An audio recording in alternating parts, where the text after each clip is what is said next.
Watson estaba siendo testigo de cómo uno de los cazadores levantaba uno de los palos y iba a matar a uno de los bebés foca, y él no pudo contenerse y tuvo que detener al cazador, le cogió el palo y lo tiró al mar. Sus compañeros de Greenpeace consideraron esta acción como una acción demasiado violenta y una acción que no era tolerable dentro de la organización de Greenpeace. Por lo tanto, acabaron expulsándolo. En este momento, Paul Watson se da cuenta de que tiene una visión distinta de lo que es la conservación marina, y este movimiento, único en la historia, es un movimiento intervencionista, agresivo, no violento.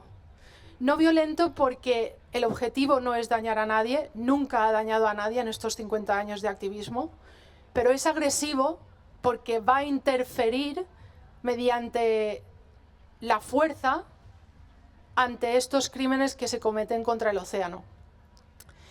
En el año 77 acaba creando un movimiento que se llama Sea Shepherd, el cual llega a ser el movimiento más efectivo de la historia de la conservación marina, llegando a salvar millones de vidas a lo largo de las décadas. Pero en el año 2022, Paul Watson, por una decisión que no tiene nada que ver con él, acaba fuera de Sea Shepherd. Muchos de los voluntarios que formábamos parte de Sea Shepherd decidimos seguirle para que no se pierda este movimiento tan efectivo, tan necesario y tan único de la acción directa, agresiva, no violenta.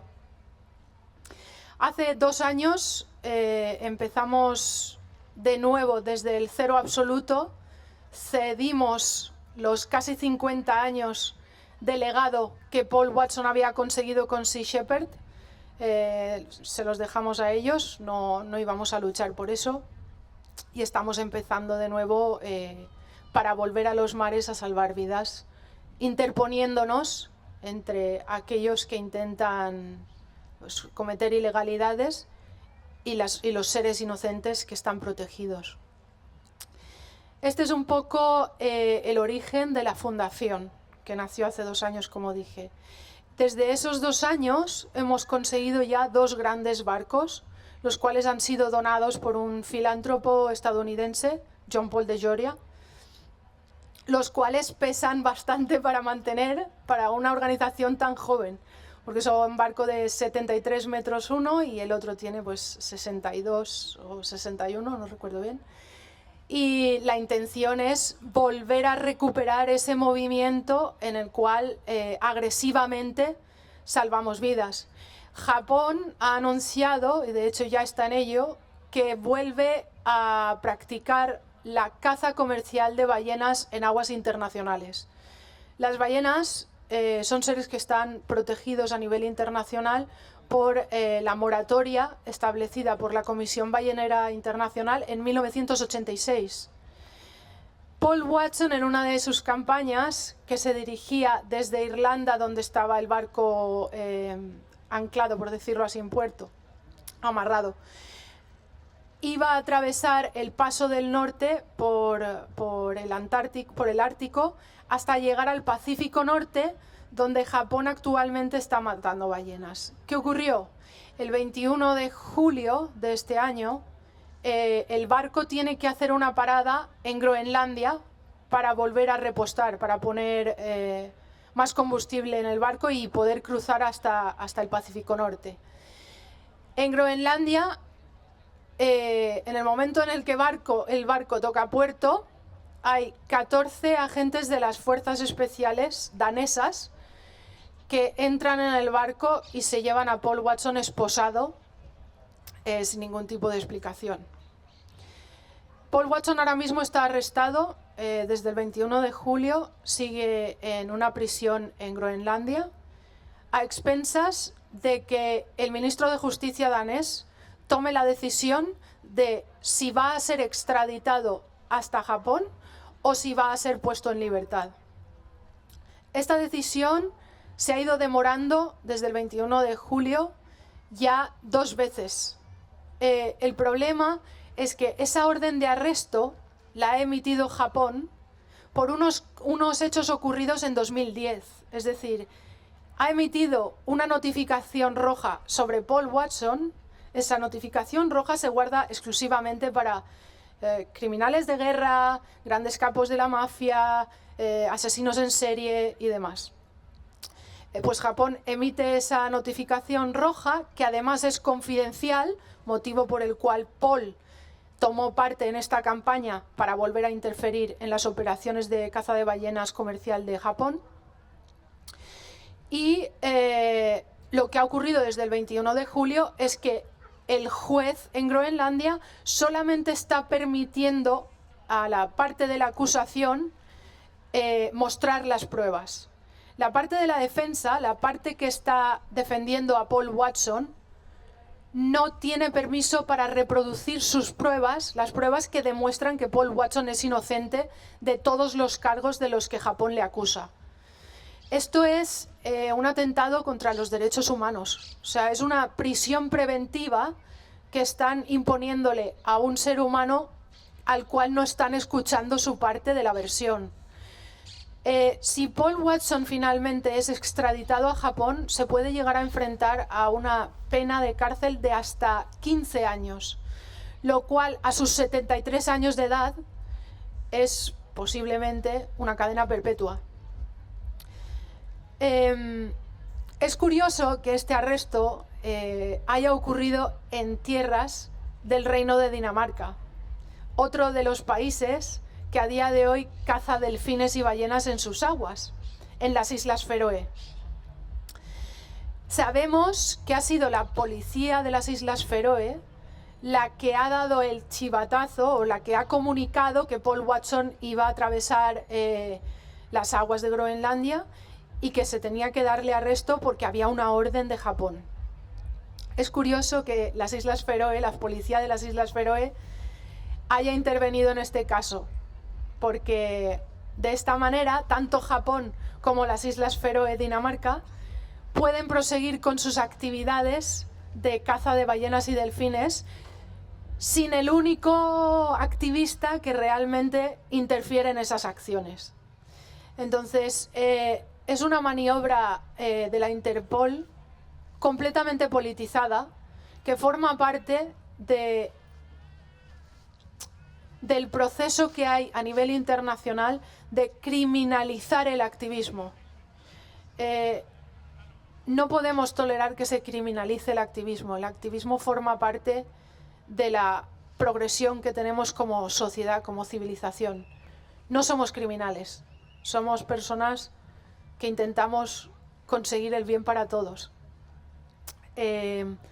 Lo que más me interesa de esta charla realmente es escucharos a vosotros, los que estáis aquí presentes, para saber qué dudas tenéis sobre Paul Watson, sobre la Fundación Paul Watson y sobre los orígenes, la creación, el posible futuro que pueda tener la Fundación. Así que después de haberos contado más o menos la historia de Paul Watson y de la Fundación Capitán Paul Watson, me gustaría saber qué dudas tenéis acerca de nosotros, acerca de Paul, de su arresto, de sus campañas. ¿Alguien tiene alguna pregunta? Dime, Mónica. Quería saber, ahora que has comentado que en el juicio, ¿por qué no dejan, o sea, a la parte que lo está defendiendo, que me imagino que ha cogido unos abogados también, ¿por qué no dejan presentar unas pruebas? O sea, ¿sabes cuál es el motivo? Porque no es lógico. En un juicio siempre la defensa precisamente pues tiene que estar. ¿Por qué no dejan presentar unas pruebas? ¿Porque no las hay? ¿O no son factibles? O... Es que me ha extrañado esto cuando lo has dicho, ¿no? Pues es una pregunta que todos nos hacemos. También los abogados de Paul Watson se hacen y solamente tenemos suposiciones. Solo podemos hacernos suposiciones, puesto que esta actitud que tiene el juez de Groenlandia es ilegal. O sea, no está cumpliendo con un proceso judicial normal. Tenemos la teoría, suponemos, de que detrás está Japón exigiendo a Dinamarca que aguante el máximo de tiempo posible a Paul Watson en la cárcel, para que mientras tanto ellos, Japón, pueda seguir matando ballenas en el Pacífico Norte sin nadie que intervenga en sus operaciones. ¿Por qué no dejan ver esas pruebas? Seguramente, o sea, el abogado de Paul Watson ha dicho que Paul Watson está a 5 segundos de su libertad. Los 5 segundos de vídeo que necesitan reproducir para enseñarle al juez que realmente las acusaciones de Japón son falsas. Lo bueno de este caso es que en aquel entonces, en 2010, cuando ocurrieron estos hechos por los que Japón acusa a Paul Watson, se encontraba un equipo entero de rodaje en los barcos de Sea Shepherd. Resulta que estaban grabando Animal Planet, que luego lo vendió a Discovery Channel. Estaban grabando una serie que fue muy famosa llamada Whale Wars, Guerra de Ballenas, que en castellano lo tradujeron como Piratas Ecológicos. Y en esa grabación, suerte que estaba ese equipo de rodaje, porque cada segundo de esas interacciones entre los japoneses y Sea Shepherd está grabado. Entonces, tenemos las grabaciones, tenemos la respuesta a sus acusaciones, la respuesta a sus pruebas para demostrar que son falsas. Pero sabemos que si nos dejan reproducirlas, no van a tener motivos, van a tener que soltar a Paul. Y es algo que ni Japón ni Dinamarca les conviene que ocurra. Entonces, esta es la única suposición que tenemos para responder a tu pregunta, por la cual el juez de Groenlandia está actuando de esta manera ilícita. Muchas gracias. Bueno, no sé si alguien más tiene alguna pregunta, si no puedo seguir hablando de las campañas que tiene la Fundación, que ha tenido. Ninguna pregunta, vale. Las campañas que hemos hecho desde 2022 han sido varias. Hay un equipo en las Islas Feroe, en el cual ha participado Xavi Animal como voluntario, que se intenta interponer e intenta documentar y enseñar al resto del mundo la matanza que hay todos los veranos, sin ningún tipo de cuota, sin ningún tipo de límite de tiempo, por parte de las Islas Feroe. Esta campaña se llama Operation Bloody Fjords, porque se quedan literalmente los fiordos, las calas, se quedan teñidas de rojas después de cada matanza. Las Islas Feroe pertenece a Dinamarca para lo que quiere, porque resulta que hay una ley en la Unión Europea que protege a los cetáceos migratorios, y justamente los cetáceos migratorios son el objetivo de estas matanzas en las Islas Feroe. Están incumpliendo la ley, están eliminando poblaciones enteras con genomas específicos, es decir, con sus grupos poblacionales tan aislado del resto, que es un valor genético para la especie inconmensurable, y los están eliminando por completo. No dejan a absolutamente ningún miembro de ese grupo con vida. Ellos, los feroeses, se respaldan en que es una tradición, en que ellos les salva la vida matar a estas ballenas. No es una tradición porque cuando ellos dependían de esas matanzas para sobrevivir, ellos salían en barcas de remos, en embarcaciones de madera con remos, con lo cual el índice de éxito de esas cacerías era mínimo. Hoy en día salen, cada feroés tiene entre 2 y 3 embarcaciones, salen todos los pueblos, el pueblo que anuncia el avistamiento del grupo de cetáceos, sale el pueblo entero con sus barcos, motores, lanchas muy rápidas, y acorralan. El 100% de las veces que detectan a un grupo de cetáceos pasando por allí y salen ellos con los barcos a cazarlos, el 100% de las veces acaban con ese grupo de cetáceos. Por lo tanto, tradición no es, porque si fuera tradición seguirían saliendo en los barcos de remo y haciendo las mismas cosas que hacían hace siglos. Alimento tampoco es alimento. Las Islas Feroe están en el 16º puesto de la renta per cápita más alta del mundo. Hoy en día tienen opciones en los supermercados para no tener que matar absolutamente ningún animal. Aparte, en estos días estamos documentando también durante la campaña cómo más del 80% del animal, de los restos del animal, son devueltos al mar sin aprovechar, para nada. No se los comen, no los aprovechan. O sea, a todos los niveles es una tradición, si es que está la tradición, que tiene que cambiar, que es innecesaria y tiene que cambiar. Las tradiciones cambian y deben cambiar. También tuvimos otra operación, otra campaña en Namibia, donde resulta que esto es muy poco conocido. Ocurre la segunda matanza de focas más grande del mundo. Namibia tiene una cuota de 86.000 focas al año para matar. Solamente para vender, para vender los genitales deshidratados al mercado chino, porque consideran en la medicina tradicional china que tienen ciertos poderes viriles. En esta campaña ha sido más una campaña de documentar y de divulgar al resto del mundo lo que está ocurriendo allí, que casi nadie lo sabe, ¿no? Y que además, curiosamente, Sea Shepherd tiene ahí varios barcos gratuitamente en el puerto anclados, porque tienen una campaña en colaboración con el gobierno de Namibia. Sin embargo, jamás han dicho una sola palabra sobre esta matanza de focas.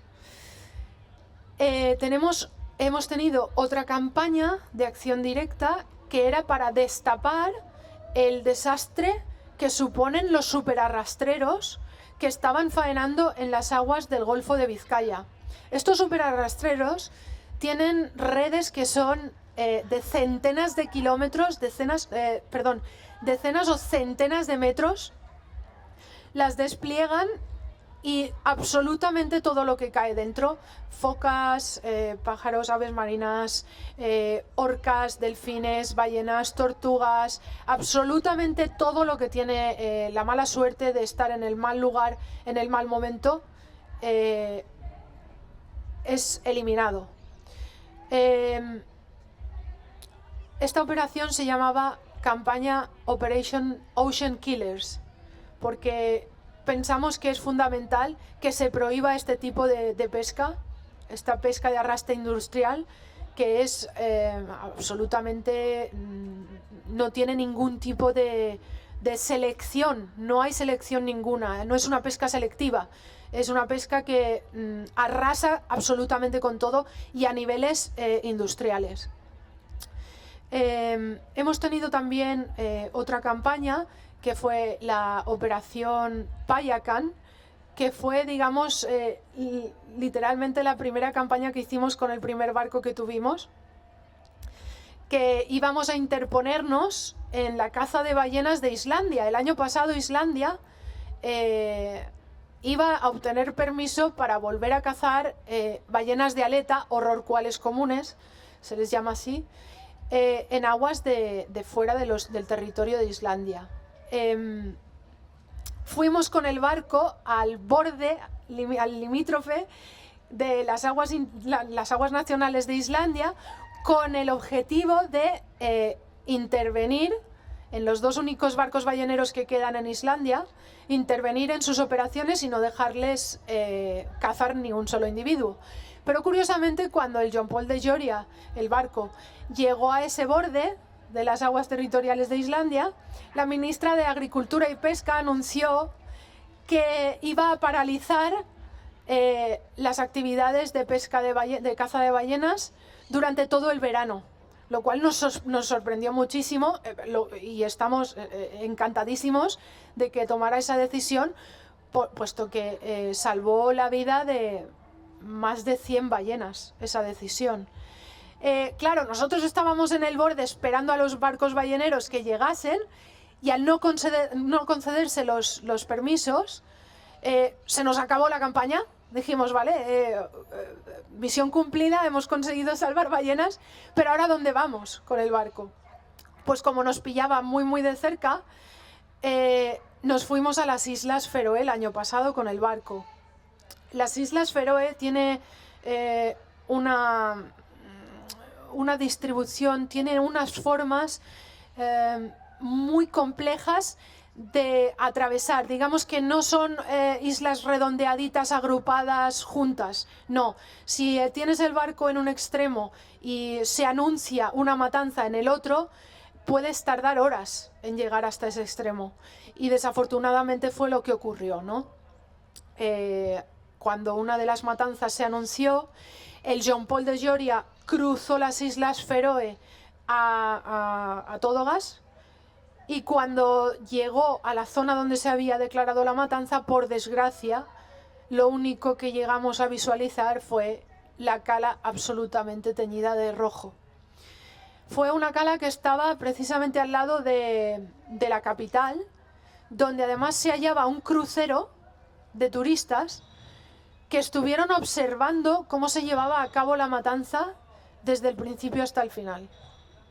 Esto fue muy impactante y a nivel comercial esta empresa de cruceros anunció que iba a retirar el destino de las Islas Feroe de su oferta.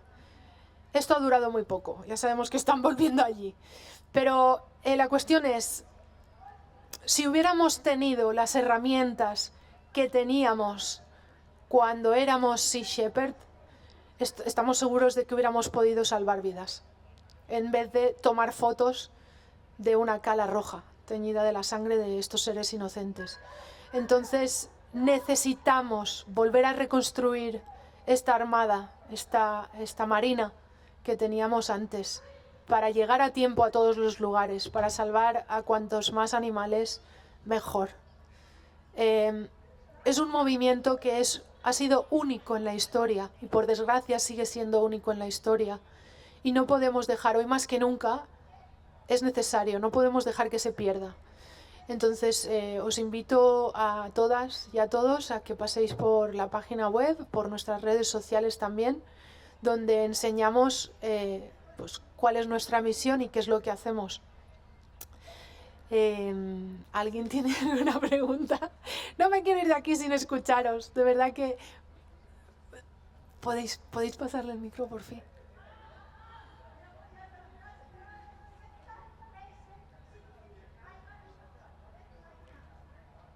¿No?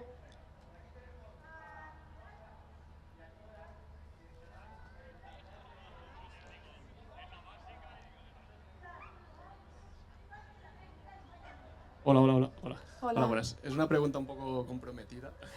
Me encanta. A raíz de lo que venías de la charla de antes, como los hechos que pasaron con Paul fue cuando estabais con Sea Shepherd, ¿hasta qué punto crees que Sea Shepherd se va a involucrar económicamente en todos los costes del juicio, abogados? Es por ignorancia, no es por conflicto. No, me encanta esa pregunta y te agradezco muchísimo que la hagas, porque hay una incertidumbre globalizada que si no estás dentro de la fundación no entiendes lo que está pasando, y me encanta que hagas esa pregunta porque me da la oportunidad de contaros qué es exactamente lo que pasa. Sea Shepherd, cuando en 2022 decide que Paul Watson no va a seguir formando parte de Sea Shepherd, hay una escisión en la organización, hay una escisión en el movimiento. Yo no fui la única que se fue de Sea Shepherd en ese momento. Hubo países donde Sea Shepherd en su en su completo, vamos, todo Sea Shepherd de ese país dijo que cortaba relaciones con Sea Shepherd Global, o sea, es decir, con la madre Sea Shepherd, digamos así, que ese país entero se quedaba y apoyaba a Paul Watson. Esos países son exclusivamente Sea Shepherd Francia, Sea Shepherd Brasil y Sea Shepherd Reino Unido. El único motivo por el que estoy yo hoy aquí es porque España no está en esa lista de países. Yo solicité, por favor, que España estuviera en esa lista de países. Pues yo me tendría que ahorrar esto y estaría contentísima en mi puesto de voluntaria y au.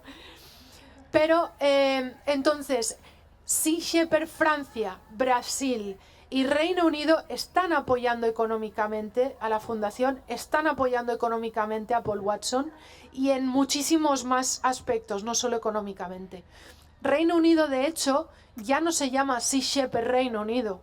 Ellos han llegado al punto de que han cambiado la organización entera, con sus voluntarios, sus donantes, absolutamente todo, han cambiado el nombre por la Fundación Capitán Paul Watson Reino Unido. O sea, ya no veréis Sea Shepherd Reino Unido porque no existe. Es Fundación Paul Watson Reino Unido. Entonces, todos los que apoyamos a Paul Watson nos estamos volcando en conseguirle los mejores abogados, todas las pruebas que demuestran cómo pertenecen a Sea Shepherd, porque cuando estaba grabándose en 2010, todos formábamos parte de Sea Shepherd, necesitamos que nos cedieran esas imágenes para el juicio. Nos han cedido las imágenes. Suficiente, o sea, ya con eso nos damos en un canto en los dientes. Y en cierto modo agradecemos que por lo menos eso sí que lo hayan cedido. Muchísimas gracias, porque hay un follón con todo esto brutal. A veces hasta nosotros estamos... Brasil, sí, no, Brasil está con nosotros. Brasil sí. Y ya que estoy, si nos puedes explicar un poco tu historia de cómo entraste en la organización. Claro, muy bien. Pues yo descubrí Sea Shepherd. Yo fui donante de Greenpeace desde el día que cumplí los 18 hasta que cumplí 29 más o menos, que dije, chicos, escucharme, yo estoy dando el dinero que no tengo para esta organización y ¿qué me estáis haciendo aparte de hacer anuncios? Quiero decir, mostrarme resultados. Yo quiero que salvéis vidas. No quiero que digáis que hay que salvar vidas, salvarlas. Y ya dije, no dono más. Y ahí quedó un poco mi activismo, apoyo un poco abandonado. De repente yo soy una friki de los documentales y en Discovery Channel, creo que fue, vi unos tipos con unos barcos negros con calaveras y no sé qué, estampándose contra los balleneros japoneses. Yo me quedé diciendo, esto sí es lo que yo quiero, esto es lo que yo considero que se debe hacer con el dinero de las donaciones. De hecho, me quise apuntar al barco, pero luego recapacitando dije, escúchame, no tengo un buen inglés, no tengo certificaciones marinas, ¿dónde voy yo? O sea, a la aventura y al cowboy, no, hay que tener un poco de humildad y decir, oye, voy a ser útil, no voy a ser útil. Eso fue por 2014. Yo pensaba que esta gente solamente estaba allí. En una de estas ferias, como esta, pero en mi tierra, por Alicante, me veo la calavera negra que yo había visto en los barcos aquellos, digo, ¡no puede ser! ¿Vosotros sois los que estáis ahí abajo en el Antártico estampando los barcos, salvando ballenas? Sí, somos nosotros. Y ahí dije, ya, si tenéis equipo en España, yo ¿dónde tengo que firmar? ¿Qué tengo que hacer? ¿Por qué? Porque voy. Y ahí empezó mi aventura con Sea Shepherd. Sería el año 2016-2017. Después, no solamente el voluntariado de tierra está muy bien, haces este tipo de cosas, pero yo quería ir un poco más allá, participar en campañas. Ya que no estaba cualificada para ir a un barco, yo quería hacer campañas de tierra. Como hoy en día tiene la fundación en las Islas Feroe, por ejemplo. Pues Sea Shepherd tenía una campaña en Italia en la cual participé en 2 ocasiones. Cuanto más te implicas, más te enganchas. O sea, es una de las mejores sensaciones que yo he tenido en mi vida, el pillar a un furtivo y llevarle las pruebas a las autoridades y que le confisquen, que le retiren el barco, que pague por lo que está haciendo. Eso es, para mí, vamos, de lo mejor. Y luego en 2022, obviamente dije, lo que yo quiero seguir viendo en el mar es precisamente lo que yo vi en 2014 en televisión. Yo quiero seguir viendo barcos que se interponen entre el arpón y la ballena. Yo quiero seguir viendo barcos que arriesguen, la gente que está dentro esté dispuesta a arriesgar su vida por salvar a una ballena. Eso es lo que hace falta hoy en día. Y en 2022 dije, la visión única de este activismo intervencionista agresivo está con Paul Watson. No está con una organización que está suavizando sus acciones, que está suavizando su discurso, que hace asociaciones con una multinacional de pesca industrial como es Austral Fisheries. O sea, en aquel momento en el que Sea Shepherd anuncia su colaboración, su asociación con Austral Fisheries, a mí como voluntaria de Sea Shepherd se me cayó el mundo a los pies. Pero por otro lado también veía campañas que estaban siendo efectivas. Entonces estaba como un poco, está pasando algo que no me gusta y no sé exactamente en qué va a derivar esto. Derivó en que en 2022 decidieron que Paul Watson no tenía que formar parte. Y ahí ya, ya tuve todos los cabos atados para tomar la decisión, que era un poco inevitable. Vaya respuesta te he dado, perdóname. Está genial, muchas gracias. Muchas gracias por la pregunta. ¿Alguien más tiene alguna pregunta con respecto a Paul Watson, la fundación? ¿No es todo? Pues... ¡Ay, perdón! Yo quería saber sobre, como en concreto, cuando hacéis una intervención, como que, o sea, es literal así, que os ponéis entre, ¿cómo decía? Entre la ballena y el... Y el arpón. Y el arpón, o sea, esa es la intervención. Y también otra pregunta es, ¿cómo os enteráis de dónde va a ser la próxima matanza? Que tú dices, ostras, nos enteramos aquí y al final era en otro sitio. ¿Quién os da esta información? ¿Hay infiltrados o qué? Puede. Vale. Puede, pero también es cierto que no lo ocultan. O sea, los feroeses, en las Islas Feroe, donde da lugar... Señalo todo el rato atrás porque, perdonadme, en el stand tengo una foto de las Islas Feroe con una matanza en la cala. Por eso señalo para atrás, pero perdonad, sé que no estáis viendo nada ahí. No lo ocultan, ellos lo anuncian en las Islas Feroe, lo anuncian por radio para que vaya todo el mundo, es decir, no se oculta que va a ocurrir una matanza. Aparte también tenemos parte del voluntariado en tierra, también es observar, es intentar detectar estos grupos de cetáceos que pasan por los alrededores de las Islas Feroe.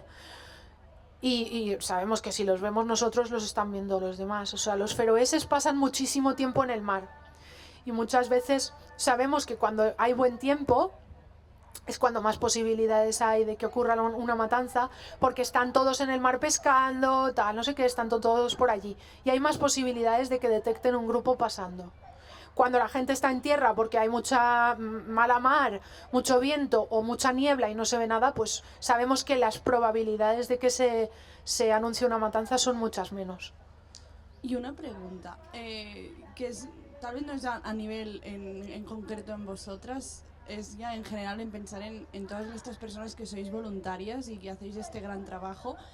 Sinceramente, ¿cómo tú te sostienes económicamente si te vas, qué sé yo, un mes allí? O sea, ¿cómo te lo montas? Porque claro, yo me imagino trabajando, estudiando, digo, pero es que yo no tengo espacio de tiempo o de dinero, porque claro, te vas un mes y dices, ¿y cómo me sostengo? O sea, ¿cómo... En tu caso en concreto, ¿cómo te lo montas?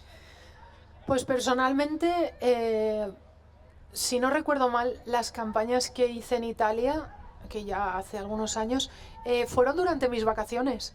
Yo cogí vacaciones en el trabajo o me junté días, porque trabajo en sanidad y podemos ahí un poco hacer malabares con los días y tal. Junté una serie de días y lo bueno es que el de Italia no eran meses, eran unos días. Entonces el de las Islas Feroe también son unos días. No hace falta que te vayas un mes entero ni nada parecido. De hecho, en las Islas Feroe, que por cierto, si no mis compañeros de Reino Unido me van a matar, y sé que estáis por todas partes, Reino Unido, el equipo de Reino Unido es el que financia las campañas de tierra en Islas Feroe. Ellos solos, o sea, ponen el dinero ellos. Y resulta que en esta campaña en particular, ellos si vas un tiempo determinado, no solo te pagan la estancia que pasas allí, las dietas son veganas, 3 dietas completas al día, el alojamiento, sino que si pasas un mínimo de X tiempo, te pueden llegar a cubrir los gastos o una parte de los gastos de los vuelos, es decir, te lo facilitan mucho para que puedas participar. Otra cosa son los barcos. Sí, o sea, te dan obviamente alojamiento, 3 comidas veganas al día y demás, pero sí que normalmente la media de estancia que debes estar en un barco son 4 meses, entre 3 a 6 meses. Rara vez llega a 6 meses porque normalmente la gente se va antes, tiene la posibilidad de irse antes, no pasa nada. Pero suelen pedir un mínimo de 3. A veces, como ha pasado, por desgracia, en esta última campaña, que se llama Operation Kanhei Maru, que íbamos a interceptar al buque ballenero japonés en el Pacífico Norte, esta campaña se suponía que iba a ser larga. Pero en menos de 10 días... Paul Watson fue arrestado en Groenlandia, por lo tanto la campaña ahora mismo, de momento, está en pausa. La gente ha tenido tiempo de volver a casa o de reorganizarse un poco su vida, porque tampoco tenemos una fecha de decir, no, para el 2 de octubre volver todos que nos vamos a Japón, al Pacífico Norte. No sabemos nada. Entonces la gente allí pues se mueve. Es un misterio lo del barco, ya sabemos cuándo salimos, pero no sabemos qué va a pasar. Yo participé precisamente, otra vez señalando para atrás, participé en la restauración del barco justo cuando lo acabábamos de adquirir, que nos lo donó este filántropo estadounidense. Necesitaban gente para pringar, para limpiar, repintar, sacar pintura antigua y todo esto. Yo estuve 10 días, porque por mi trabajo no podía estar más, pero sé que hubo gente que estuvo 1 mes y medio y sé que hubo gente que estuvo 1 semana. O sea que hay bastante flexibilidad para, si no puedes ir al barco, pues vas a tierra. Gracias.